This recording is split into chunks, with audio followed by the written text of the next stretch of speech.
ဆရာမများမင်္ဂလာပါမင်္ဂလာပါမင်္ဂလာပါဆရာကြီးဒီနေ့လူကနေတယ်နေတော့ကြတော့ကျွန်တော်က3နာရီ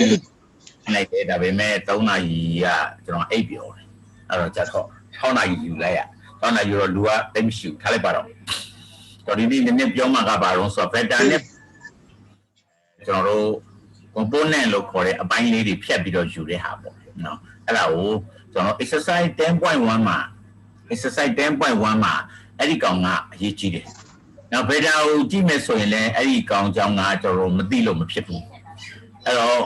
နောက်တစ်ခုကကြတော့လေဘယ်လိုလဲဆိုတော့ better မှာကျွန်တော်ခက်နေတာရှိတယ်နော် better ကိုဆရာကြီးသင်တဲ့အခါကလေးတွေနားလည်အောင်သင်ဖို့ရအတွက်ခက်နေတဲ့အပိုင်းလေးတွေရှိတယ်အဲ့တော့ better ကဘယ်လိုကောင်းလဲဆိုတော့အတွေ့အကြုံရနောက်တစ်ခါကိုယ့်ရဲ့နားလည်နိုင်စွမ်းအရာကလေးတွေကိုကျွန်တော်တို့ပြီးကြတဲ့အခါကိုကပြေဝနေမှာဖြစ်မှာပေါ့နော်အဲ့တော့အဓိကကျွန်တော်တွေ့တာကတော့ဘာလို့ဆိုတော့ better မှာသင်လို့ခက်ရတဲ့အကြောင်းရင်းကဘာလို့ဆိုတော့ better ပု္ပ္ပစာတစ်ပုဒ်ကိုကျွန်တော်တို့ဆရာမတွေကလေ့လာတဲ့အခါအဲ့ပု္ပ္ပစာကဘယ်ရလာတာတော့ဒီဟာကိုနားလည်ဖို့ရအတွက်ငါဘယ်ဟာကိုတော့သိမှဖြစ်မယ်ဆိုတဲ့အချက်နောက်တစ်ခါကိုသင်ရမယ့်ကလေးတွေဟာဘယ်လောက်အခြေအနေရှိနိုင်တယ်လဲဆိုတဲ့အချက်ကိုလည်းကျွန်တော်တို့တွေးပြရမယ်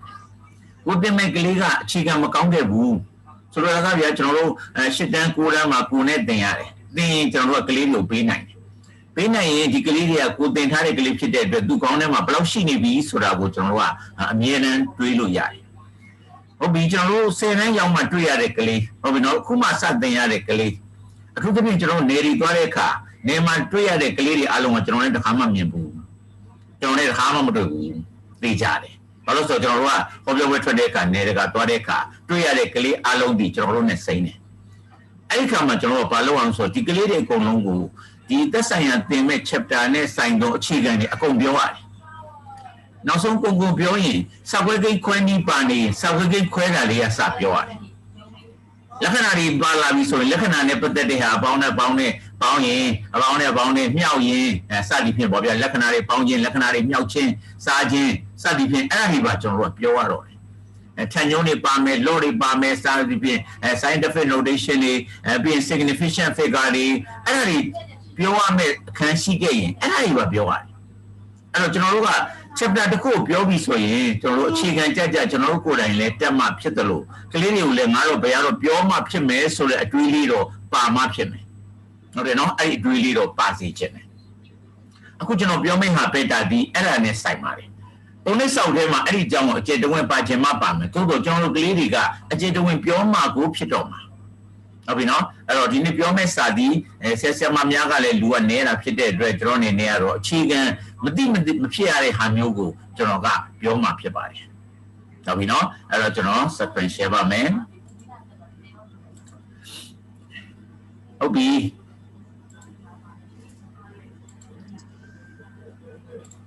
ကျွန်တော်ဒီနေ့အခုကျွန်တော်ပြောမယ့်ဟာကဘာလဲဆိုတော့better နဲ့ဆိုင်တော့အခြေခံယူဆချက်ပေါ့နော်အခြေခံယူဆချက်အဲ့အခြေခံယူဆချက်မှာကျွန်တော်တို့စချင်းပြောရမယ့်ဟာကဘာလဲဆိုတော့အစပိုင်းမှာတော့ immediate ရိုးပါလိမ့်မယ်တဖြည်းဖြည်းနဲ့ခက်သွားမှာဖြစ်ပါတယ်ဟုတ်ပြီနော်အစပိုင်းကတော့ immediate ကိုယူအဲ့တော့ချင်းကကျွန်တော်တို့ဘာသိရမလဲဆိုတော့ပထမဦးဆုံးကကျွန်တော်တို့ဒီတူညီတဲ့ vector equal vector ကိုသိရပါမယ်equal vector equal vector ဆိုတာဘာလို့ဆိုတော့တူညီသော vector ဟုတ်ပြီနော်တူညီသော vector များဒီတိုင်းသွားတယ်ဒီကောင်ဒီ vector လေးကိုကျွန်တော်က x vector လို့ခေါ်မယ်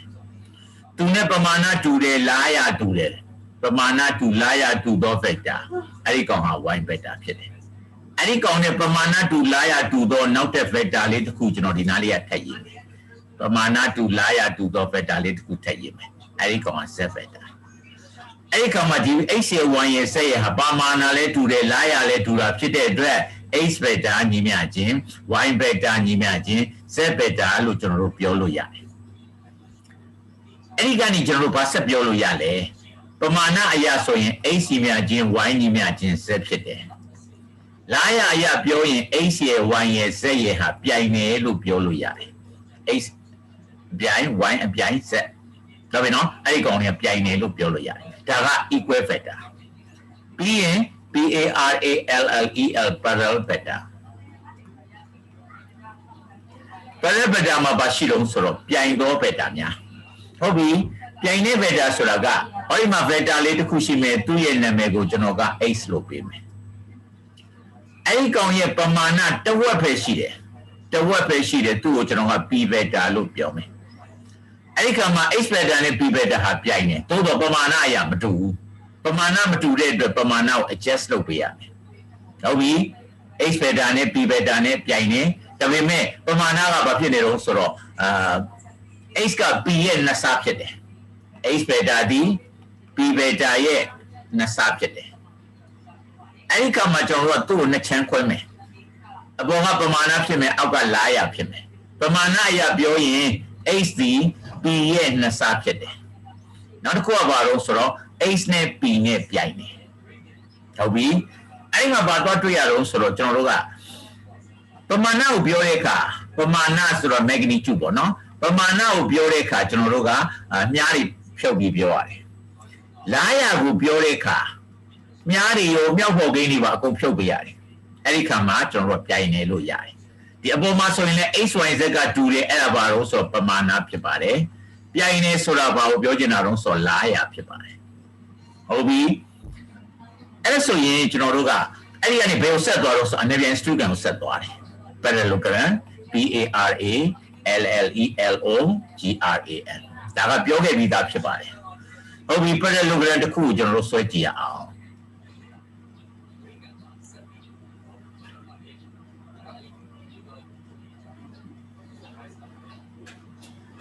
A B C D အဲ့ဒီ student ဒီဒါနဲ့ပြိုင်နေဆိုကြပါစို့အဲ့တော့ A B C D ညာ level student ဖြစ်ခဲ့ရင်ကျွန်တော်ခေါ်တဲ့အခါ A B C D is a parallelogram ပေါ့ A B C D is a parallelogram အဲ့ဒီ student ဖြစ်တယ်အဲ့ဒီ student ဖြစ်ရင်မျက်နှာချင်းဆိုင်အနားတစ်စုံညီပြီးတော့ပြိုင်တယ်အဲ့ဒါဆိုညီတာကပမာဏပြိုင်တာကလားရအဲ့တော့ညီရဲ့ပြိုင်နေဆိုရင်အဲ့ vector နှစ်ခုတူတော့တာတူရင်ကျွန်တော်က ABCD ကိုရှင်းနှလုံးနောက်ပြန်နဲ့ခေါ်တယ်ရှင်းနှလုံးဆိုတာ AB လို့ခေါ်ပြီးတော့နောက်ပြန်ဆိုတာ DC ကိုပြောတာပါဟုတ်ပြီနော်ဒီအကြောင်းကိုကျွန်တော်ရှေ့မှာပြောခဲ့ပြီးသားဖြစ်ပါတယ်ဟုတ်ပြီနော်ကျွန်တော်နည်းနည်းလေးပြန်ပြောလိုက်တာပါအဲ့ဒါဆိုရင် AB vector ညီမျှခြင်းနောက်ပြန် DC vector ဟုတ်ပြီနော်အဲ့တော့ ABCD အနည်းငယ်စုခံဖြစ်ခဲ့ရင်ရှင်းနှလုံးနောက်ပြန်ရှင်းနှလုံးဆိုတာ AB နောက်ပြန်ဆိုတာ DC ကိုပြောတာပါညီမယ်ပမာဏအရပြောရင် AB ညီမျှခြင်း DC ဒီနေရာမှာ AB နဲ့ DC လို့မပြောဘဲနဲ့ AB ညီမျှခြင်း CD လို့ပြောရင်လည်းရတယ်ဒီနေရာဒီကောက်မှာ CD ပဲဖြစ်ဖြစ် DC ပဲဖြစ်ဖြစ်သူကလားရာကိုထည့်မပြောတဲ့အတွက် DC လို့ပြောတာနဲ့ CD လို့ပြောတာနဲ့အတူတူပဲဖြစ်တယ်အဲ့ဒါကိုကျွန်တော်တို့ကလေးတွေကိုလည်းပြောပြပေးရမယ်ဟုတ်ပြီနော်ဆရာဒီမှာတော့မှ ABCD ဒီမှာကျ DC ကို CD ဖြစ်သွားတယ်ဘယ်လိုလဲဆိုပမာဏမှာရှင်းတော့ပြောင်းလဲပမာဏဒီဒါပဲဖြစ်တယ်ဟုတ်ပြီနော်အဲ့ဒါဆိုရင်ကျွန်တော်တစ်ခုဖြတ်လိုက်ပါမယ်မျက်စိရှုပ်မှာဆိုလို့အဲ့ဒါဆိုရင် AB နဲ့ DC နဲ့တူတယ်ပြီးရင်ဘာဖြစ်တော့ AB နဲ့ DC နဲ့ပြိုင်တယ်โอเคဒါကပထမချက်ဖြစ်ပါတယ်ဒါကျွန်တော်တို့ရဲ့ note ထဲမှာလည်းဒီကောင်တွေပါပါမယ်ဟုတ်ပြီနော်အဲ့တော့ဆက်စမတို့အနေနဲ့ဒီဟာလေးကိုကျွန်တော်တို့ notes နေနဲ့မှတ်ချင်သပါဆိုရင်လည်းမှတ်လို့ရပါတယ်ပထမတစ်ခုကဘာလဲဆိုတော့ equal vector ဒုတိယတစ်ခုက parallel vector နောက်တစ်ခုက parallelogram ဟုတ်ပြီဒါကျွန်တော်တို့ရဲ့ notes ပါမယ်ဒါပဲနော် sequential ရိုက်ချင်ရိုက်တာလို့ရပါတယ်ကျွန်တော်နောက်တစ်မျက်နှာကိုသွားပါမယ်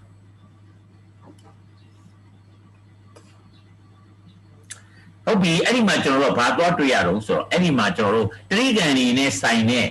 စီကိုသွားကြစို့ဟုတ်ပြီနော်တရိကန်တွေစီကိုသွားကြရအောင်အရင်ဆုံးက sorry တရိကန်တွေမသွားခင်ရိုးရိုးဘက်တာကိုပြောကြအောင်ဆိုဟောဒီဘက်တာလေးက x ဘက်တာဒီဘက်တာလေးက y ဘက်တာပေါ့ဟုတ်ပြီဒီဘက်တာလေးကိုကျွန်တော်က x ဘက်တာလို့ခေါ်မယ်ဒီဘက်တာကို y ဘက်တာလို့ခေါ်မယ်အဲ့ဒီခါမှာ x vector နဲ့ y vector နဲ့ပေါင်းချင်တယ်ဟုတ်ပြီ x vector အဲ့ဒီတိုင်းလေးတိုင်းပဲကျွန်တော်တို့ပမာဏလာရတူတဲ့ကောင်ဒါလေးက x vector ပြီးရင်ကျွန်တော်တို့ဘာလုပ်မလဲဆိုတော့ပြီးရင်ကျွန်တော်တို့ y vector ဆိုတော့သူနဲ့ပမာဏတူလာရတူသော vector လေးပေါ့ဟုတ်ပြီ တိုင်းလေးယူလိုက်မယ်နော်အဲ့ဒါဆိုရင်ပမာဏတူလိုက်ရတူတော့ okay အဲ့တော့ကျွန်တော်ဘာရတော့ဆိုတော့ဒါလေးက x beta ဒါလေးက y beta x beta ရဲ့မြားထိပ်မှာ y beta ရဲ့မြားမိပေါ့နော်လာတက်တယ်လာတက်လိုက်တဲ့အခါကျွန်တော်တို့ဘာရတော့ဆိုတော့အခုကျွန်တော်တို့ဆွဲမဲ့ဟာဒီ x beta plus y beta ဖြစ်ပါတယ်အခုကျွန်တော်ဆွဲလိုက်တာဒီ x beta plus y beta ဟုတ်ပြီနောက်တစ်ခုကြည့်ပါဦးနောက်တစ်ခုကဘာလို့ဆိုတော့ x beta ဆွဲပါမယ် x beta သူနဲ့ပမာဏတူလာရတူသော beta အဲ့ဒါ x beta နောက်တစ်ခုက minus y beta ဟုတ်ပြီ minus y beta ဖြစ်တဲ့အတွက်သူနဲ့ပမာဏတူလာရတူရဲ့ဒါပေမဲ့ y beta ကအောက်ကိုစိုက်ရင် minus y beta ကအပေါ်ထောင်မှာအဲ့တော့ကျွန်တော်ဒီထိတ်ကနေပြီးတော့မလုပ်ရလဲဆိုတော့ဒီထိတ်ကနေပြီးတော့အပေါ်ဘက်ကို y beta ရဲ့ပမာဏအတိုင်းပြန်ဆွဲရပါတယ်ဟုတ်ပြီအခုကျွန်တော်ဆွဲလိုက်တာဒီဒါလေးက x beta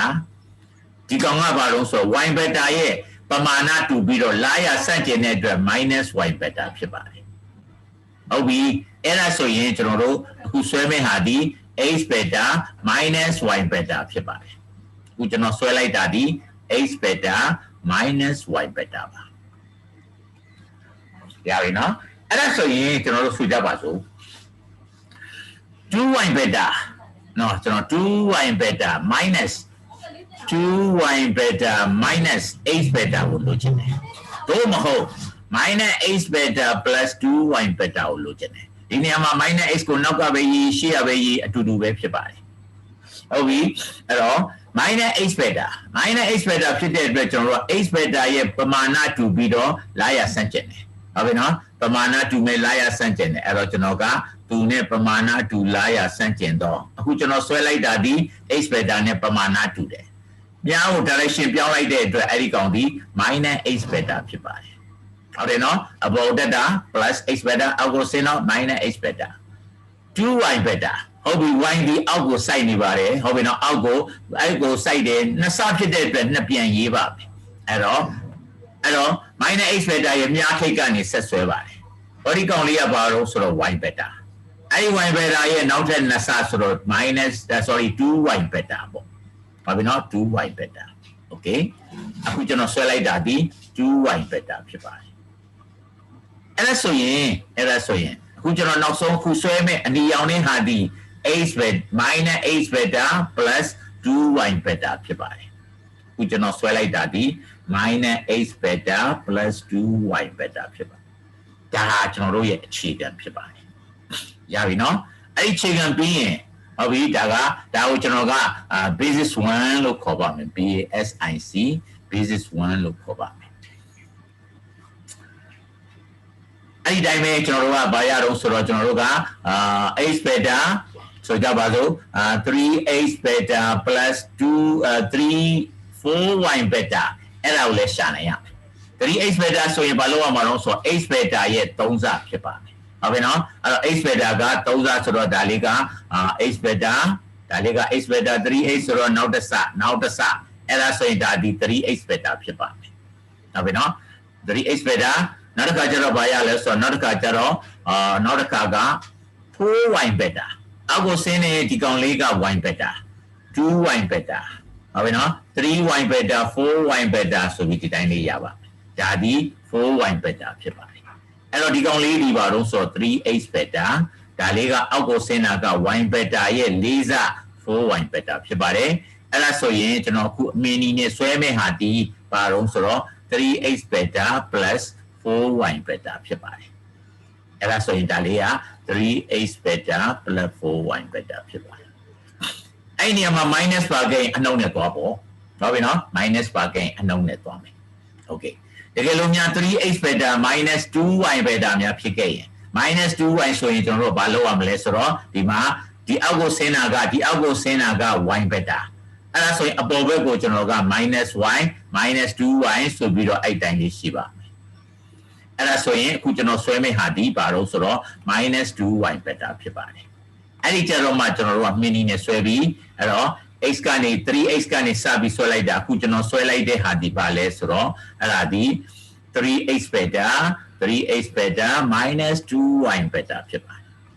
okay ဒါကိုကျွန်တော်တို့က basis 1လို့ခေါ်ပါမယ် ဟုတ်ပြီနော်ဒီနေရာမှာကျွန်တော်တို့အများကြီးဆွဲလို့ရပါတယ်ဒီနေရာမှာ h d y နေစား a beta b beta ဟုတ်ပြီနော် h beta y beta h beta y beta နဲ့လည်းပြောလို့ရတယ်လို့ a beta b beta နဲ့လည်းပြောလို့ရတယ် b beta q beta လည်းပြောလို့ရတယ်နောက်တစ်ခါ r beta s beta အများကြီးသုံးလို့ရပါတယ်ဟုတ်ပြီနော်ဒါကကျွန်တော်ကတော့ h နဲ့ y နဲ့ပဲနမူနာပြလိုက်တာဖြစ်ပါတယ်ပြီးရင် basis 2ကိုတွားရအောင်ဟုတ်ပြီနောက်တစ်ခုကလာမှာကဘာလို့ဆိုတော့ BASIC basis 2 basis 2ဒီဘာနဲ့တွားမလဲဆိုတော့ကျွန်တော်တို့ကတရိကန်နဲ့တွားပါမယ်ဘာဖြစ်နော်တရိကန်နဲ့တွားပါမယ်ဟုတ်ပြီတရိကန်နဲ့တွားမယ်ဆိုတော့ကျွန်တော်တရိကန်ပုံလေးတစ်ခုဆွဲပါမယ်တရိကန်ပုံလေးဆွဲပါမယ်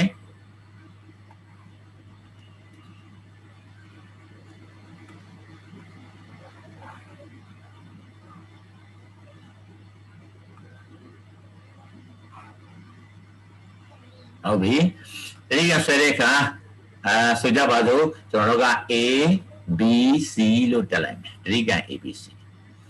A ကနေ B ကိုသွားတဲ့ vector ကိုကျွန်တော်က A vector H vector လို့ခေါ်မယ်နောက်တစ်ခါ A ကနေ C ကိုသွားတဲ့ vector ကိုကျွန်တော်က Y vector လို့ခေါ်မယ်ဟုတ်ပြီနော် H vector Y vector ကြည့်မယ်နော်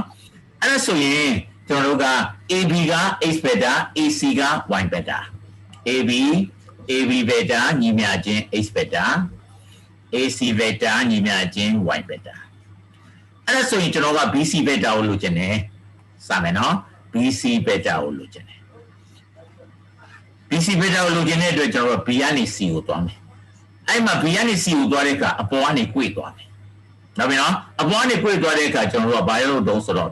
B ကနေ C ကိုသွားတဲ့အခါ BA အပေါင်း AC ပေါ့ဒါပေမဲ့ဒီမြားကိုကျွန်တော်တို့ကပြောင်းပြန်ခေါ်လှည့်ခွင့်မရှိဘူးပြောင်းပြန်ဒီအောက်ကိုစိုက်ထားရင်စိုက်ထားတဲ့အတိုင်းပဲခေါ်ရမယ်အဲ့တော့ကျွန်တော်တို့ကဘာတွေပါလာပြီလို့ဆိုတော့မြားတိုင်းသွားရင်အပေါင်းမြားကိုစန့်ကျင်အနှုတ်ဆိုတာလေးပေါ်လာတယ်နောက်တစ်ခေါက်ပြန်ပြောပါမယ်မြားတိုင်းသွားရင်အပေါင်းမြားကိုစန့်ကျင်ရင်အနှုတ်အဲ့တော့ BA beta BA ဖြစ်တဲ့အတွက် A ကနေ C ကိုသွားတဲ့လမ်းကြောင်းမှာဟုတ်ပြီတော့ကျွန်တော်မြင်သာအောင်လို့ပြောပါမယ် B ကနေ C ကိုသွားမဲ့လမ်းကြောင်းမှာဒီကနေ꿰သွားမှာဖြစ်ပါတယ်ဟုတ်ပြီနော်ဒီကနေ꿰သွားအဲ့တော့ BAD H ကိုစန့်ကျင်တဲ့အတွက်ဘာဖြစ်တုံးဆိုတော့ -H beta ဖြစ်ပါတယ်ဟုတ်ပြီ B ကနေ A ကိုသွားတဲ့လမ်းကြောင်းပြီး -H beta A ကနေ C ကိုသွားတဲ့ကောင်ပြီး Y အတိုင်းဖြစ်တဲ့အတွက် +Y beta ဖြစ်ပါတယ်ဟုတ်ပြီဒါကဘာတော့ဆိုတော့ဒီအနေရောင်ကမြင်သာအောင်လို့ပြောတာပါဟုတ်ပြီအဲ့ဒါဆိုရင် BC beta ဒီ -H beta + Y betaတကယ်လို့များ BC မဟုတ်ဘဲနဲ့ CB ကိုလိုချင်တယ် CB beta ကိုလိုချင် C ကနေ B ကိုသွားမယ်ဟုတ်ပြီ C ကနေ B ကိုသွားတဲ့အခါ C ကနေ B က D ကိုဒီတိုင်းသွားမယ်သွားတဲ့အခါကျွန်တော်တို့မြားရှိတဲ့လမ်းကြောင်းမှာပဲသွားလို့ရတယ်အဲ့တော့မြားရှိတဲ့လမ်းကြောင်းဆိုတော့ဒီတိုင်းသွားမယ်ပြီးရင်ဒီဘက်ကိုဆက်သွားမယ်ဟောဒီကောင်ကြည့်လိုက်တဲ့အခါ -Y beta ဟုတ်ပြီနော် Y ကိုဆန့်ကျင်တဲ့အတွက် -Y beta ဒီကနေသွားတဲ့အခါ H အတိုင်းဖြစ်တဲ့အတွက်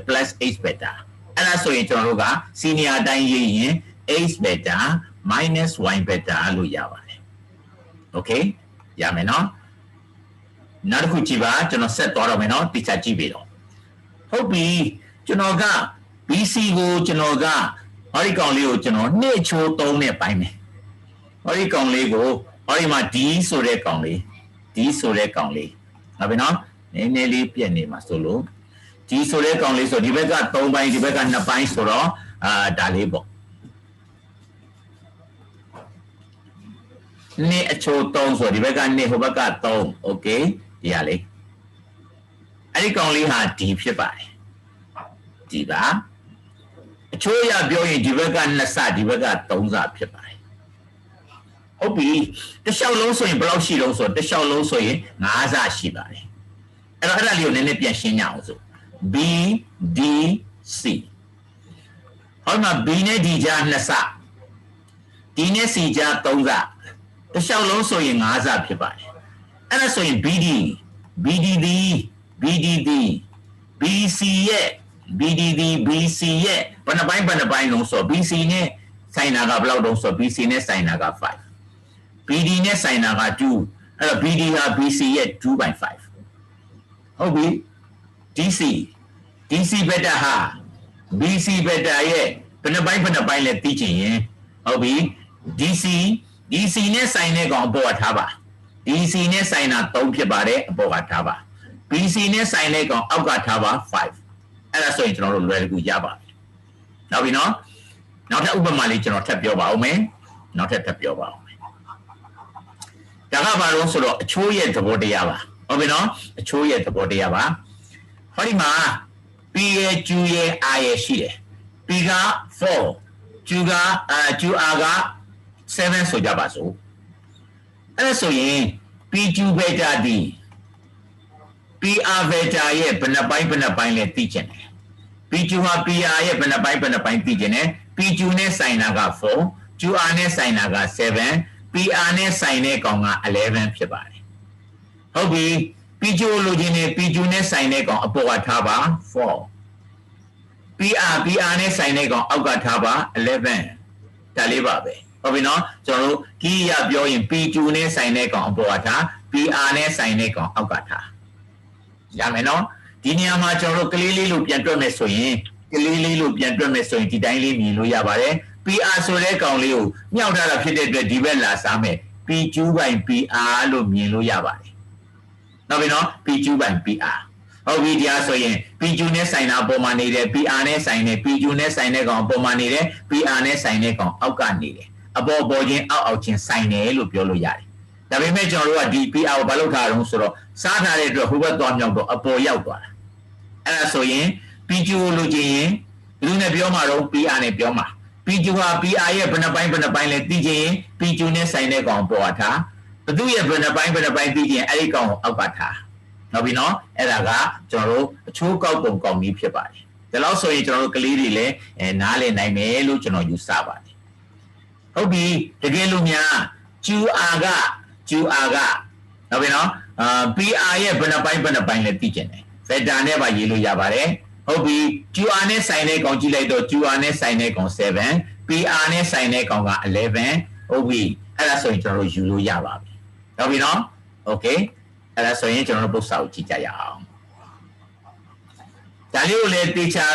တယောက်ချင်းနားလေမှာဖြစ်မှာเนาะကျွန်တော်စာသင်ခန်းထဲမှာပြောတဲ့အခါတယောက်ချင်း10ယောက်ရှိရင်10ယောက်စလုံးလူ40ရှိရင်40စလုံးတစ်ချိန်ကုန်ရင်ကုန်သွားပါစေเนาะတစ်ချိန်ကုန်ရင်ကုန်သွားပါစေနားလေမှကိုဖြစ်မယ်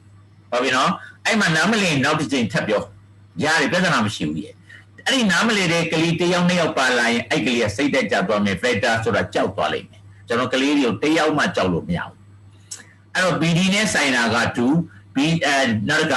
DC နဲ့ဆိုင်တာ3 BC နဲ့ဆိုင်တာ5ဒီနားလေးမှာရေးရင် BD အချိုး DC is equal to 2:3အဲ့ဒီကနေဒီမျိုးလေးပြောလို့ရပါတယ် BD အချိုး BC is equal to 2:5အဲ့လိုပဲ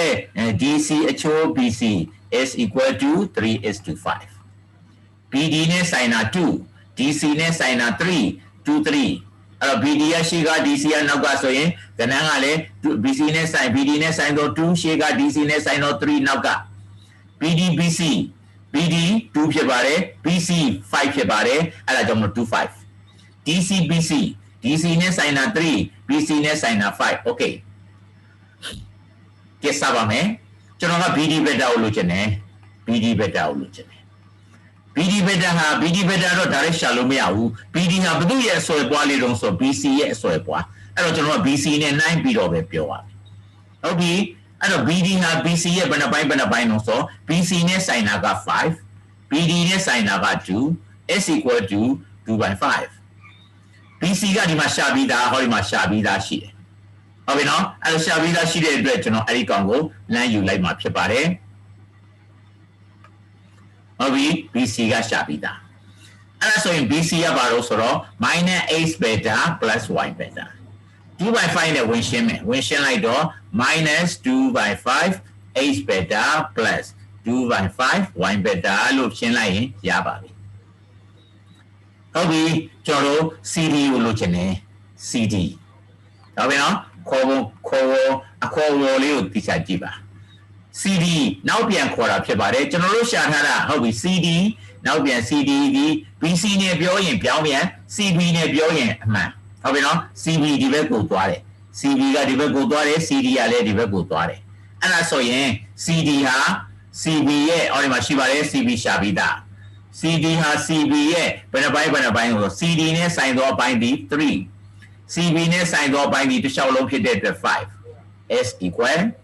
ဘာရအောင်ဆိုတော့3/5 into အပေါ်မှာရှာပြီးသားပါ X beta minus Y beta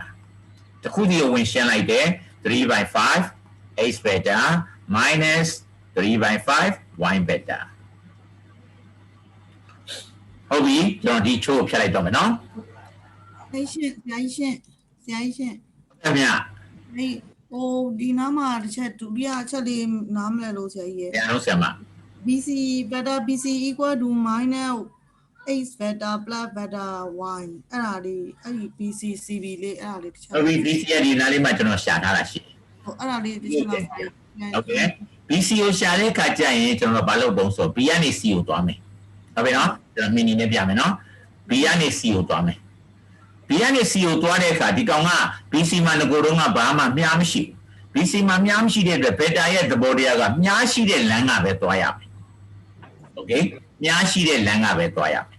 မြားရှိတဲ့လမ်းကသွားတဲ့က secant ချက်တစ်ခုရှိပြန်ရောအဲ့ဒါဘာလို့ဆိုမြားကိုစန့်ကျင်ရင်အနှုတ်တက်ပါမြားတိုင်းသွားရင်အပေါင်းရေးပါဟုတ်ပြီ B ကနေစထွက်မယ်ဒီကစမယ်ဒီမှာဆုံးမယ်ဟောဒီနားလေးမှာဆုံးမယ်ဟုတ်ပြီအဲ့ဒါဆိုရင်ကျွန်တော်တို့မြားရှိတဲ့လမ်းတိုင်းသွားဆိုဒီတိုင်းသွားရမှာပေါ့အဲ့ဒီလမ်းပြီးတော့မှဒီဘက်ကိုဆက်သွားမယ်အဲ့ဒီလမ်းဟုတ်ပြီဒီဟာကအပေါ်သွားမယ်လမ်းဖြစ်တယ်ခက်တာကမြားကအောက်ကိုစိုက်နေတယ်ကျွန်တော်တို့ကအပေါ်ထောင်းမှာဆိုတော့အဲ့ဒီကောင်ဟာ X beta ဆိုတဲ့ကောင်စန့်ကျင်နေတယ်ဟုတ်ပြီနော်မြားအတိုင်းမသွားဘူးမြားကိုစန့်ကျင်တဲ့အတွက်ကျွန်တော်တို့က -x လို့ရေးပါတယ်နားလေးရောက်သွားပါပြီပြီးရင်ကျွန်တော်တို့ကဒီတိုင်းဆက်သွားတော့ကြဘူးမြားကအောက်ကိုစိုက်နေတယ်ကျွန်တော်တို့ကလည်းအောက်ကိုစိုက်ပြီးသွားကျင်တာဖြစ်တဲ့အတွက်လာရတူတဲ့အတွက်အပေါင်းအဲ့ဒီ beta နာမည်က y ဖြစ်တဲ့အတွက် +y beta အဲ့ဒီခါမှာ BC ကို -8 beta + y beta လို့ခေါ်ခြင်းဖြစ်ပါတယ်ကျမလားကျမဟုတ်ကဲ့ CB နောက်တစ်ခုရှင်းပြအောင်မယ် CB ကိုပြောမယ် CB ဒီဟာလေးဟုတ်ကဲ့ဆရာ BC ကိုရှာတာနော်ဒါက CB ကိုပြောမယ်အတူတူပါပဲ idea သဘောတရားရအတူတူပါပဲ CB ဆိုတော့ C ကနေ B ကိုသွားမယ်ဟုတ်ပြီနော်ဒီမှာတော့ကျွန်တော်မြားမတက်ဘူးနော်ဘာဖြစ်လို့ဆိုမြားတွေတက်ရင်မြားတွေကဘွက်ပေါက်ကုန်မှာဆိုလို့သူ original မြားတာလည်းကျွန်တော်တို့ကယူထားမှာဟောဒီ original မြားက A ကနေ B ကိုသွားတဲ့ကောင်ကို X beta လို့ခေါ်မယ်အဲ့ဒီမြားလေးပဲရှိမယ် A ကနေ C ကိုသွားတဲ့ကောင် Y beta လို့ခေါ်မယ်အဲ့ဒီမြားကိုတော့ကျွန်တော်တို့ကရှေ့နောက်ဦးလည်းပဲပြောင်းလို့လည်းမရဘူးဟုတ်ပြီနော်နောက်တစ်ခါဖြုတ်ပြလို့လည်းမရဘူးကျွန်တော်တို့က C ကနေ B ကိုသွားမယ်ဆို C ကမြားဆွဲလို့မရဘူးလားမြားဆွဲရင်အခြားသောကောင်တွေနဲ့ရှုပ်ပေါ်မှာဖြစ်တဲ့အတွက်ကျွန်တော်တို့ကစိတ်ထဲရပဲသွားစိတ်ထဲရသွားတဲ့အခါကလေးတွေကိုရှင်းပြရင်တော့ခဲနံလေးနဲ့ပေါ့ဟုတ်ပြီနော်ဒီအမျိုးအခုဆိုတော့ကျွန်တော်မှီနီလေးနဲ့ဆွဲလိုက်တယ် C ကနေ B ကိုသွားမယ် C ကနေ B ကိုသွားတဲ့အခါ C ကနေ B ကိုသွားတဲ့အခါဒီမှာကမြားရှိတာကမြားရှိတဲ့လမ်းတိုင်းသွားရင်ပထမကဒီလမ်းကြောင်းတိုင်းသွားမယ်နောက်တစ်ခါဒီလမ်းကြောင်းတိုင်းသွားမယ်အဲ့ဒါဆိုရင်ရောက်ပြီဟုတ်ပြီဒီကနေစထွက်မယ်ဟောဒီမှာဆုံးမယ်ဟောဒီအလံတိုင်းလေးမှာဆုံးမယ်အဲ့ဒါဆိုဒီကစထွက်တော့ C ကနေစထွက်မယ် A ကိုရောက်မယ်အဲ့ဒီကမှာမြားကအောက်ကိုစိုက်နေကျွန်တော်တို့ကအပေါ်ကိုသွားမှာဖြစ်တဲ့အတွက်မြားကိုစမ်းကျင်နေတဲ့အတွက် -y beta ဟုတ်ပြီနော်ဒီကနေဒီကိုသွားတယ် -y beta ဒီကနေဒီကိုသွားတယ်သူ့မြားအတိုင်းဖြစ်တဲ့အတွက် +8 beta အဲ့တော့ကျွန်တော် x ကိုဦးစားပေးတဲ့အနေနဲ့ရှေ့ရရေးတော့ x beta - y beta လို့ရတာဖြစ်ပါတယ်โอเคဟုတ်ဆရာနော်ဒီမှာလည်းဆရာဒီတစ်ခုပါလဲဆိုတော့နောက်တစ်ခုကပါလဲဆိုတော့ကျွန်တော်ကနောက်တစ်ခုလိုချင်တယ်အဲ့ဒါပါလဲဆိုတော့ကျွန်တော်က AD beta ကိုလိုချင်တယ် AD beta ကိုလိုချင်တယ်ဟုတ်ပြီ A ကနေ D ကိုသွားမယ် A ကနေ D ကိုသွားတဲ့အခါကျွန်တော်တို့ကကြိုက်တဲ့ဘက်ကသွားလို့ရတယ်အဲ့ဒီခါမှာကျွန်တော် A ကနေ D ကိုသွားတဲ့ beta ကိုလိုချင်တော့ D ကနေသွားမယ်ပြီးရင်ဒီဘက်ကိုဆက်သွားမယ်ဟုတ်ပြီနော်အဲ့လမ်းကြောင်းတိုင်းသွားမယ်အဲ့ဒါဆိုရင်ကျွန်တော် AD beta ကိုရေးပါပြီ AD beta ညီမျှခြင်း AD beta ညီမျှခြင်း A ကနေ D ကိုသွားတဲ့အခါအဲ့ဒီလမ်းကြောင်းတိုင်းသွားမယ်အဲ့ဒီ beta နာမည်ကဘယ်သူလို့ဆိုတော့ H beta ဖြစ်ပါတယ် H တစ်ခုလုံးယူတာဖြစ်တဲ့အတွက် H beta မြားအတိုင်းမို့လို့အပေါင်းဒီဘက်ကိုသွားပါမယ်ဒီဘက်ကိုသွားတဲ့အခါ BD beta ဖြစ်ပါတယ်ဟုတ်ပြီနော်ဟောဒီမှာကျွန်တော် BD ရှာပြီးသားရှိပါတယ် BD ရှာပြီးသားရှိပါတယ် BD ရှာပြီးသားမရှိရင်လည်းကျွန်တော်တို့က A ကနေ D ကိုသွားတဲ့အခါအပေါင်း BD beta လို့ရေးရင်လည်းရပါတယ် ဟုတ်ပြီညီမြချင်းh beta plus ဟုတ်ပြီကျွန်တော်အစအဆုံးရှာမယ်လို့ဆိုကြပါစို့ BDD BC နဲ့ဆိုင်တယ်အဲ့ဒါဆိုရင်ကျွန်တော် BC ကနေတဆင့်ရှာမယ် BCD ဘာလို့ဆိုတော့ BCD B ကနေ C ကိုသွားတယ်အဲ့ဒီကောင်နဲ့ဘယ်နှပုံလဲဆိုတော့ BD နဲ့ဆိုင်တာဒီ BD နဲ့ဆိုင်တာက2အပေါ်ကထားမယ် BC နဲ့ဆိုင်တာဒီတစ်လျှောက်လုံး5အဲ့ဒီတိုင်းဖြစ်ပါတယ်အဲ့ဒီကြတော့မှကျွန်တော်တို့က h beta plus 2 by 5 BC ဒီမှာ minus h plus y minus h beta plus y beta ဝင်ရှင်းလိုက်တယ် h beta minus 2 by 5 h beta plus 2 by 5 y beta ဟုတ်ပြီကျွန်တော် BC ကဒီမှာရှာပြီးသားလေးမို့လို့ဒီကနေယူခြင်းနေဆိုရင်လည်းဖြစ်တယ်ဟုတ်ပြီနော်အဲ့ဒီကနေယူတယ်ဆိုရင်လည်းဖြစ်တယ်အဲ့ဒါဆိုရင်တော့ကျွန်တော်ဒါတွေကိုကျွန်တော်တို့ကဘာမှထည့်တောင်ပြောစရာမလိုတော့ဘူးတွက်တာကအတူတူပဲနော်တွက်တာကအတူတူပဲဖြစ်ပါတယ်အဲ့တော့ BD ကိုကျွန်တော်တို့တစ်ခါလေးဆွဲကောက်လိုက်တယ်ဘာလို့ minus ဟုတ်ပြီနော် BD က minus 2 by 5အဲ့တော့ h beta minus 2 by 5 h beta plus 2 by 5 y beta ဒါက1 h beta ဒီ1ဖြစ်တယ်ဒီ h beta ဒီ minus 2 by 5 1နဲ့2 by minus 2 by 5နဲ့ရှင်းမယ်1နဲ့ minus 2 by 5နဲ့1ဆိုတာက5 by 5အဲ့ဒီမှာရှင်းလိုက်တဲ့က5ထဲက2ကိုနှုတ်တော့3 by 5 h beta plus y beta ကရှင်းစရာမရှိဘူး2 by 5 y beta အဲ့ဒီမှာကျွန်တော်တို့ပြီးပါတယ်ဟုတ်ပြီနော်နောက်တစ်ခုကြည့်ပါဦးနောက်တစ်ခုကိုကျွန်တော်နောက်တစ်မျက်နှာနဲ့သွားမယ်ဟုတ်ပြီဒါလေးကိုဆရာမတို့အနေနဲ့ screenshot ရိုက်ချင်လဲရိုက်ပါသဘောပါပဲထွေထူးပြီးတော့လည်းဘာမှပညာမပါပါဘူးဟုတ်ပြီနော်ပညာတော့ထွေထူးသိမ့်မရှိပါဘူးဟုတ်ပြီကျွန်တော်ဒီပုံလေးကိုဟိုဘက်ကိုခေါ်သွားမယ်ဟုတ်ပြီနော်နောက်တစ်မျက်နှာကူးတော့မှမလို့ပါဒီရတော့ရှိပါအဲ့ဒီအချိန်ခါလေးရတာလို့နော်အဲ့ဒါလည်းဆိုတော့တော့များတယ်ပြောမလို့မရဘူးဒီကမှာဘာရဲ့ကစီဝိုင်းနဲ့တရားမှာပြရတာခံနေတာတယ်ရမှာပြရတာဒီကကိုကြည့်တယ် A B ဒီအကိုသွားတာက h beta ဒီဘက်ကိုသွားတာက y beta ဒါလေးက2ချိုး3ဟုတ်ပြီအဲ့တော့ကျွန်တော်ကဘာလုပ်လိုက်မလဲဆိုတော့နောက်တစ်ခုကကျွန်တော်က AC ပေါ်မှာအမှတ်တစ်ခုယူလိုက်မယ် AC ပေါ်မှာအမှတ်တစ်ခုယူလိုက်မယ်အဲ့ဒီအမှတ်နာမည်က E ပေါ့သူ့ရဲ့ချိုးကဘာလို့ဆိုတော့သူ့ရဲ့ချိုးက3ချိုး1ဆိုကြပါစို့3ချိုး1ဟုတ်ပြီနော်အဲ့ဒါဆိုရင်ဒီလိုက်ပါ AE အချိုး EC is equal to AE နဲ့ဆိုင်တာက3 EC နဲ့ဆိုင်တာက1 3 is to 1ဟုတ်ပြီအဲ့ဆိုရင်ကျွန်တော်က AE vector ကိုလုပ်ချင်တယ်ဟုတ်ပြီနော်ဒါကပေးချက်လေးပေါ့ဗျာဒါကပေးချက်ဟုတ်ပြီ AE vector ကိုလုပ်ချင်တယ် AE vector ဒီ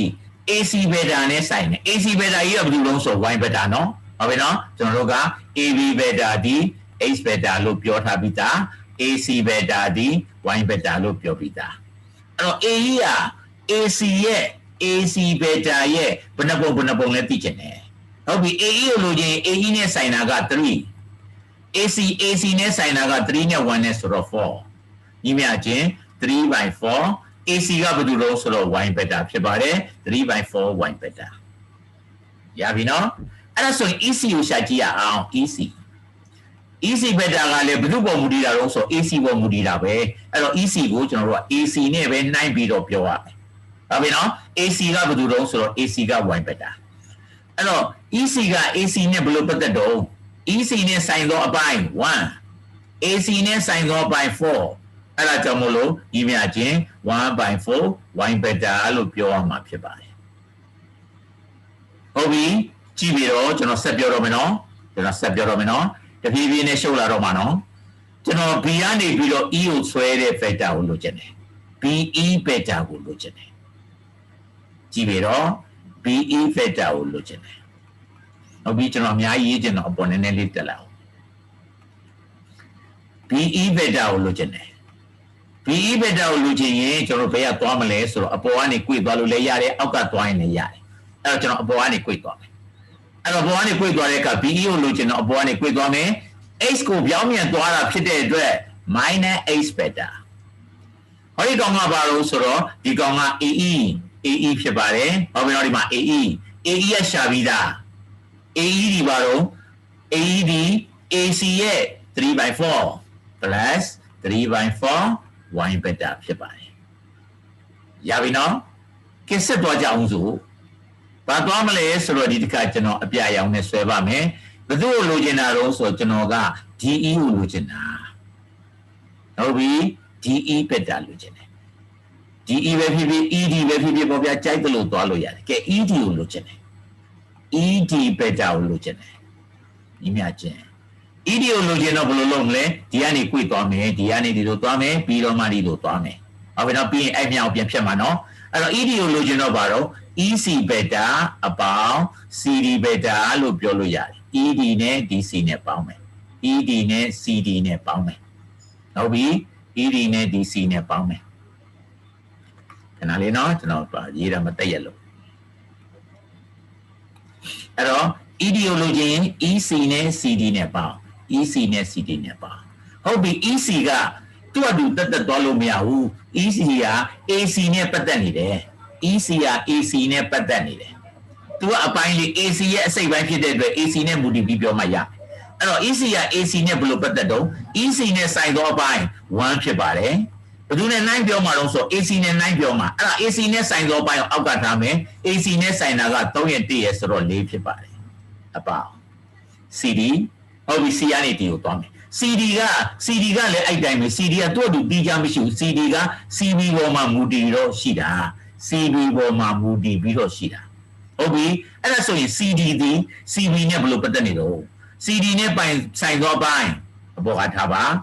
သူပြောချင်တာ CB နဲ့9ပြောချင်တာ CB နဲ့ဆိုင်သောပိုင်းအောက်ကထားပါ3နဲ့နဲ့ပေါင်းဆိုတော့5ဟုတ်ပြီကျွန်တော်အစားသွင်းပါပြီ 1/4 AC ကဘယ်လိုလုံးဆိုဒီမှာ y ဖြစ်ပါတယ်အဲ့တော့ 1/4 y beta plus 3/5ဟုတ်ပြီ CB ကိုလိုချင်တယ် CB ကိုလိုချင်တယ်꿰သွားမယ်ဟောဒီကောင်က -y ဒါက plus h အဲ့ဒါဆိုရင် h beta minus y beta ဖြစ်ပါတယ်ဟုတ်ပြီနော်ဟုတ်ပြီကျွန်တော်မျက်စိနောက်ဆရာတွေကိုဖြတ်လိုက်ပါမယ်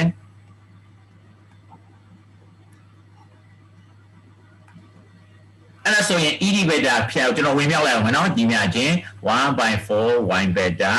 plus 3/5 h beta minus 3/5 y beta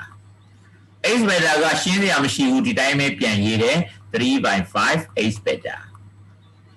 1/4 3/5ဟုတ်ပြီ y beta ကတော့ y beta ပဲအဲ့မှာရှင်းရမှာမြောက်ပေါ်ကင်းရှင်းမယ် 1/4 minus 3/5 ပိုင်းကြီးချင်းမြောက်တော့4 5လီ20ကျဲချေကမြောက်မယ်9တလီ9 4 3လီ7နဲ့9အနှုတ်7ဖြစ်တဲ့အတွက် -7/20 -7/20အဲ့ဒါဒီကျွန်တော်တို့လိုချင်တဲ့ဟာလေးဖြစ်ပါတယ်ဟုတ်ပြီနော်ကဲနောက်တစ်ခုပြောပါဦးမယ်နောက်တစ်ခုသွားမယ် sorry နောက်တစ်ခုကဘာလဲဆိုတော့ကျွန်တော်အစိမ်းနဲ့ဆွဲမယ်ဟုတ်ပြီအစိမ်းနဲ့ဆွဲမယ်နော် AC ပေါ်မှာကျွန်တော်အမှတ်တစ်ခုထပ်ယူအောင်မယ် AC ပေါ်မှာအမှတ်တစ်ခုထပ်ယူမယ်အဲ့တော့ A B C D E F ပေါ့ F အချိုးကဘယ်လိုသွားတော့ဆိုအချိုးက 1:4 1:4နဲ့သွားမယ်ဒါပဲနော် 1:4နဲ့သွားမယ်အဲ့ဒါဆိုရင် AF ဒီအဲ့ဒါဆိုရင် AF beta တော့ဒီနားလေးကကြည့်လိုက်မယ်နော် AF beta ဒီသူ့ဘာသူတီးချနေလို့မရဘူးသူကဘယ်သူရဲ့စိတ်ပိုင်းလို့ဆို AB ရဲ့စိတ်ပိုင်းအဲ့ဒါဆိုရင် AF ကိုလိုချင်ရင် AB နဲ့နှိုင်းပြီးပြောမှရမယ်ဟုတ်ပြီ AF နဲ့ဆိုင်သောအပိုင်း1 A အနာက EB FB နဲ့ဆိုင်သောအပိုင်း4တစ်လျှောက်လုံးဆိုရင်တော့5ပေါ့အဲ့တော့ AF နဲ့ဆိုင်သောအပိုင်း1 AB နဲ့ဆိုင်သောအပိုင်းတစ်လျှောက်လုံးဖြစ်တဲ့အတွက်5 1/5ဟုတ်ပြီကျွန်တော် BF ကိုလိုချင်တယ် BF ကိုလိုချင်တော့じゃ B ကနေ F အပေါ်လှန်ပြီးတော့ခေါ်မှာ သူ့ရဲ့ original vector ကအောက်ကိုစိုက်နေတာအပေါ်လှမ်းခေါ်ရင် minus နဲ့တက်ပြောရမယ်ဟုတ်ပြီ BF ဘယ်သူရဲ့အစိတ်ပိုင်းလဲဆိုတော့ကျွန်တော်တို့က AB ရဲ့အစိတ်ပိုင်း AB ရဲ့အစိတ်ပိုင်း AB အတိုင်းမသွားဘဲနဲ့လာရဆန့်ကျင်နေလို့ BF ဟုတ်ပြီနော် BF ဆိုတော့ကျွန်တော်အပေါ်အဲ့လိုထောင်ပြီးခေါ်တာဖြစ်ပါတယ် original ကအောက်ကိုစိုက်နေတာမို့လို့လာရကိုကျွန်တော် minus လို့တက်လိုက်တာဖြစ်ပါတယ်လာရကို minus လို့တက်လိုက်တာဖြစ်ပါတယ်ဟုတ်ပြီ minus လို့တက်လိုက်တယ် BF နဲ့ဆိုင်သောအပိုင်း BF နဲ့ဆိုင်သောအပိုင်းဟာ4ဖြစ်ပါတယ် AB နဲ့ဆိုင်သောအပိုင်းတစ်လျှောက်လုံးမို့လို့5ဖြစ်ပါတယ်အဲ့ဒါဆိုရင်ရပါပြီကြည့်ကြည့်ပါကျွန်တော်နောက်တစ်ဆင့်တက်ပြီနော်နောက်တစ်ဆင့်တက်ပြီနော်အစိမ်းရောင်ကျွန်တော်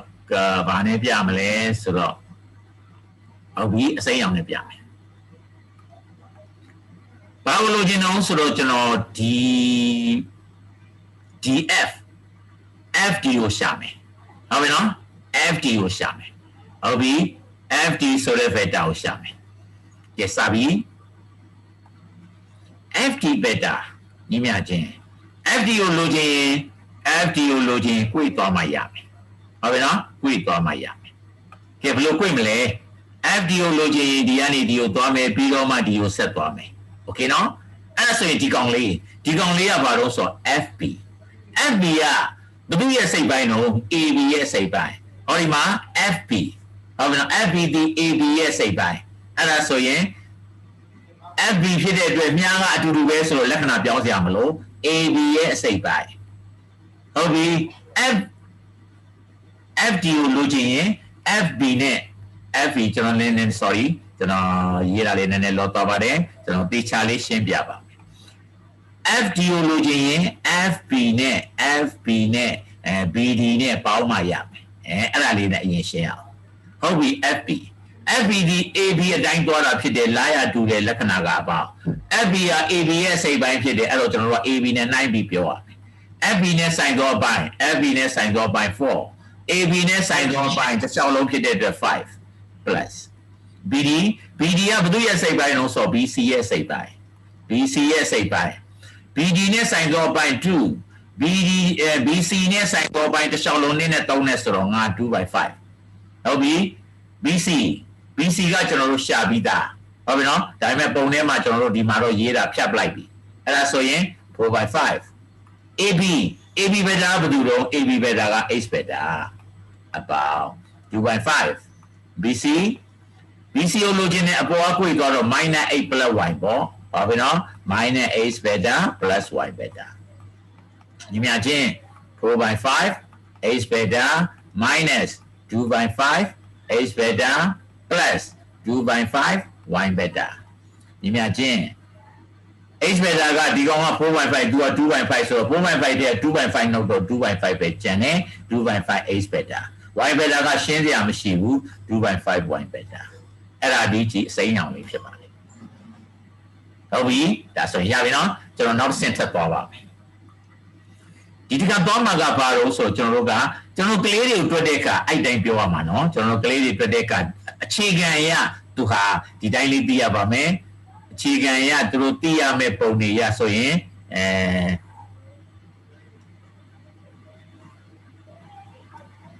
ဘယ်လိုမှမျိုးလေးတော့ဆိုတော့ဒီတခါကျရင်ကျွန်တော် PQR လို့ရေးမယ်နော် PQR ဟုတ်ပြီအဲ့ဒီပုံမှာ P ကနေ Q ကိုသွားတဲ့ beta PQ beta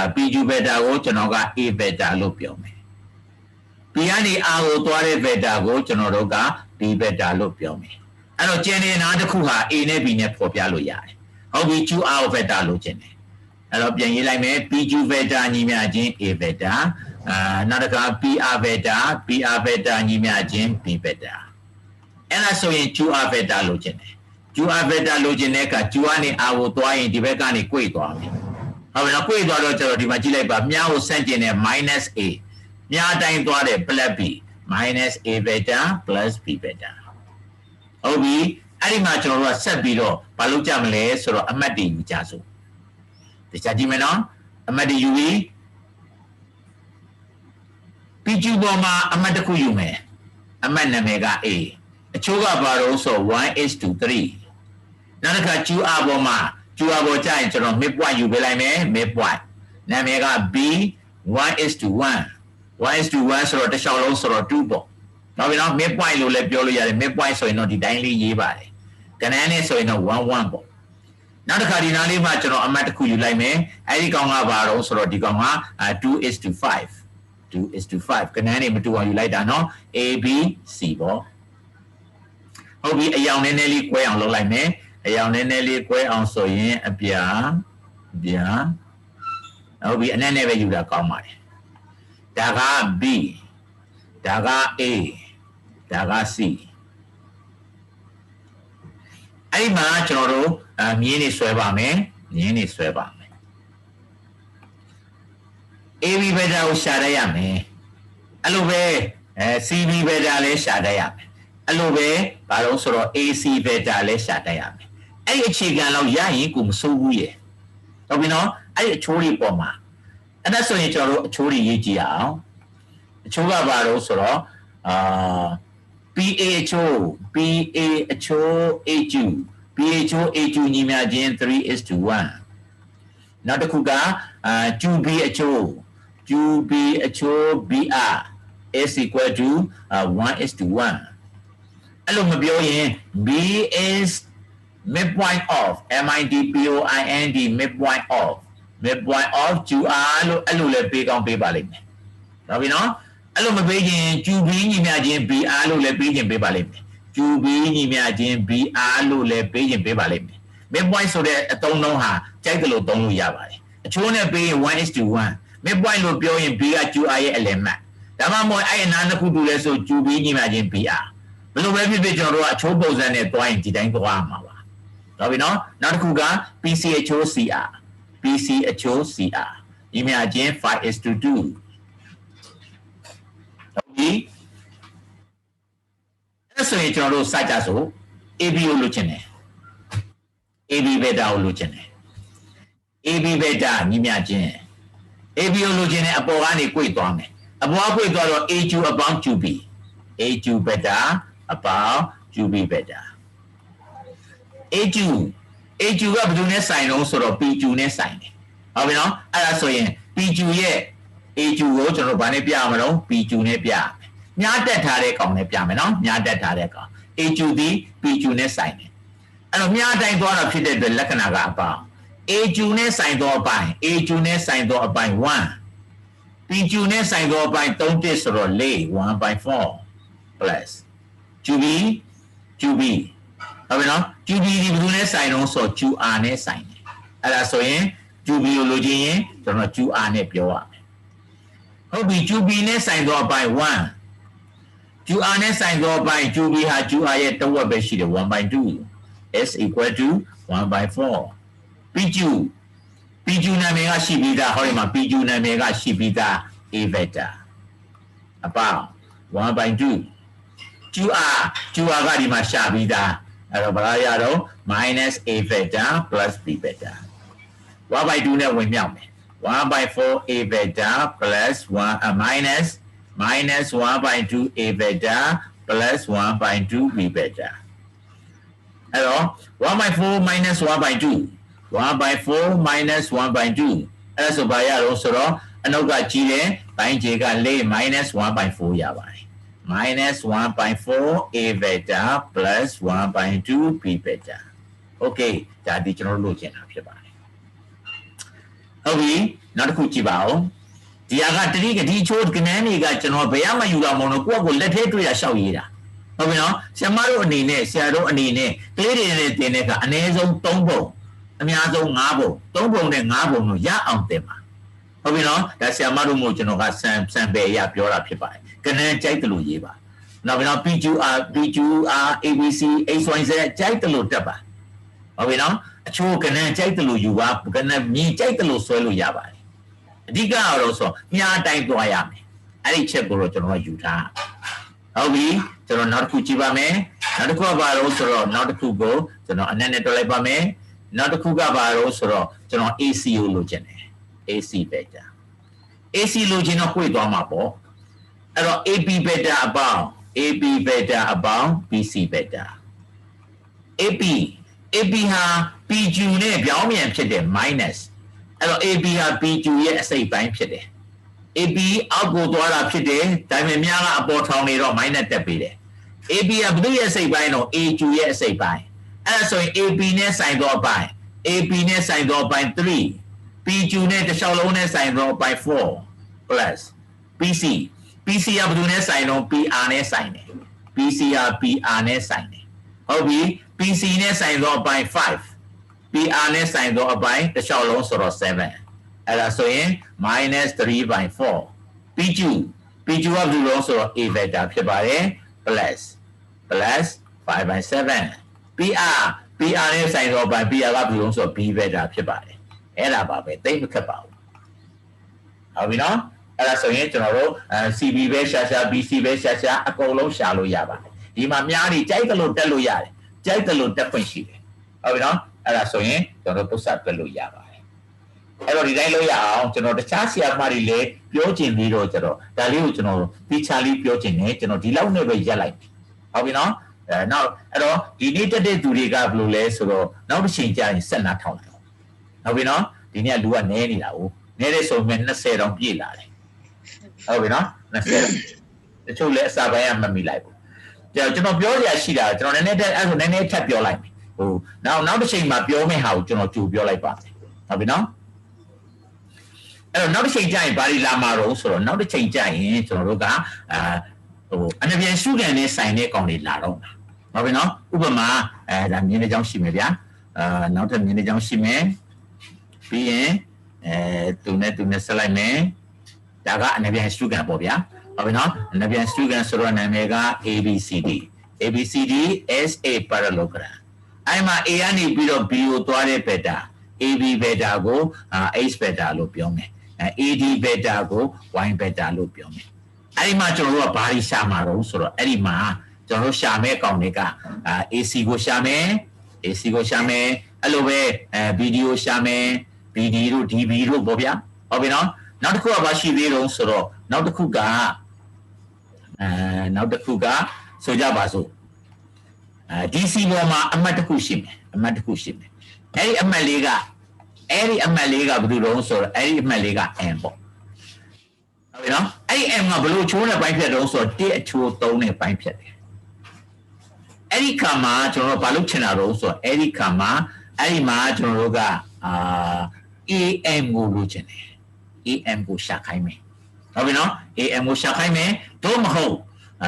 ဒီကနေဆက်တော့ BM ကိုရှာခိုင်းမယ်အများကြီးသွားလို့ရတယ်ဟုတ်ပြီနော်နောက်တစ်ခုဆက်သွားအောင်မယ်ဆိုရင်နောက်တစ်ခုဆက်ပြောအောင်မယ်ဆိုရင်ကျွန်တော်တို့ကဆိုကြပါစို့BC ပေါ်မှာအမှတ်တစ်ခုရှိမယ်ကျွန်တော်ကထုတ်ဝက်ပိုင်းလွယ်နေမှာစိုးလို့နော်ဒီကောင်က2ချိုး5ဖြစ်မယ်အဲ့တော့ဒီကောင်က N ဖြစ်မယ်အဲ့ဒီခါမှာကျွန်တော်တို့ဘာလို့ရတော့ဆိုတော့အဲ့ဒီခါမှာအဲ့ဒီ N ကိုအမိပြုတ်ပြီးတော့ကျွန်တော်တို့ AN ကိုရှာမယ်နောက်တစ်ခါ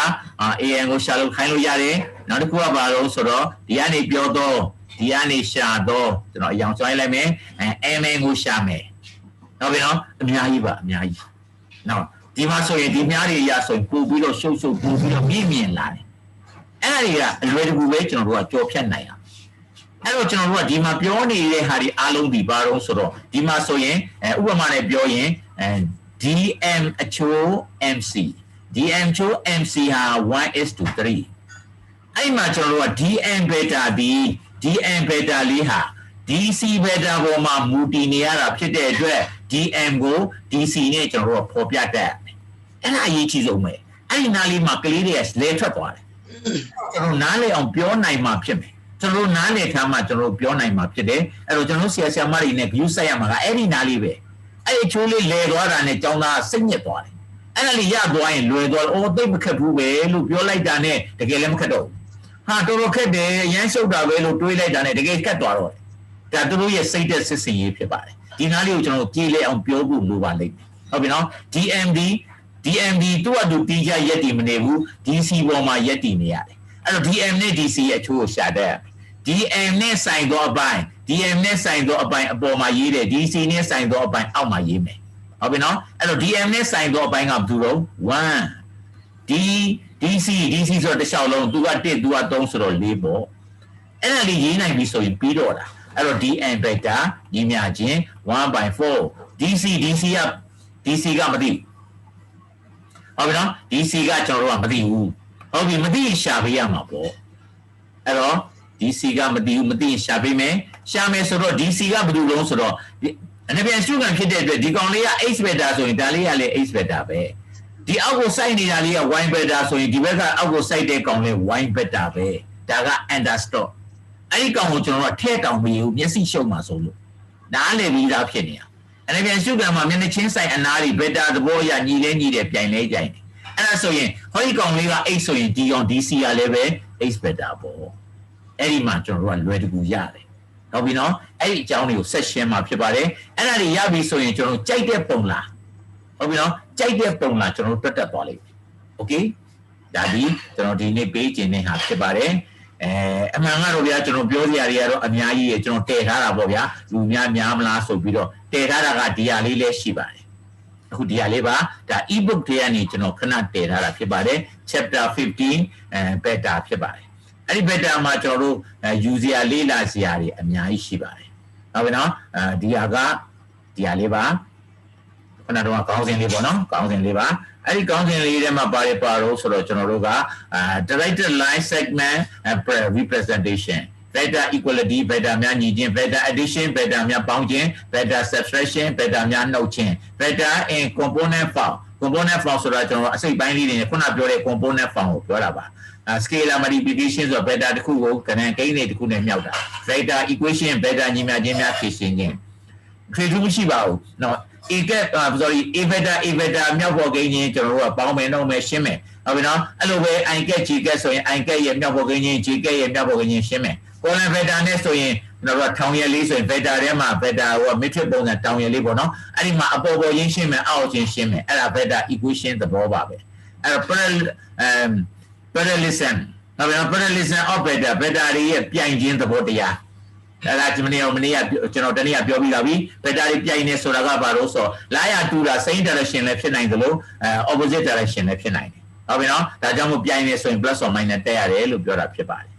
အဲ့တော့ scalar product of two beta နှစ်ခုရဲ့ scalar မြောက်လိုက် beta proof beta များတက်တည်ပြခြင်း extension လို့ပြထားပါတယ်ဒီစာအုပ်လေးကဖြစ်ပါတယ်ဒီဟာကိုကျွန်တော်ဖတ်ပြမလို့ပါဒီနေ့တော့အချိန်ကနည်းသွားတဲ့အတွက်ဒီလောက်နဲ့ပဲသွားကြဆိုဟုတ်ပြီနော်အဲ့ဒါဆိုရင်ကျွန်တော်သင်ကြားခြင်းကိုရက်လိုက်ပါမယ်နောက်နေ့မှဆက်ရအောင်ဟုတ်ပြီနော်ဘာလို့ဆိုတော့စစချင်းပိုင်းကလူကနည်းသွားတယ်ကျွန်တော်ကလည်းအကုန်လုံးကိုမပြောလိုက်ဘူး3နာရီချိန်ပြီး8ပြော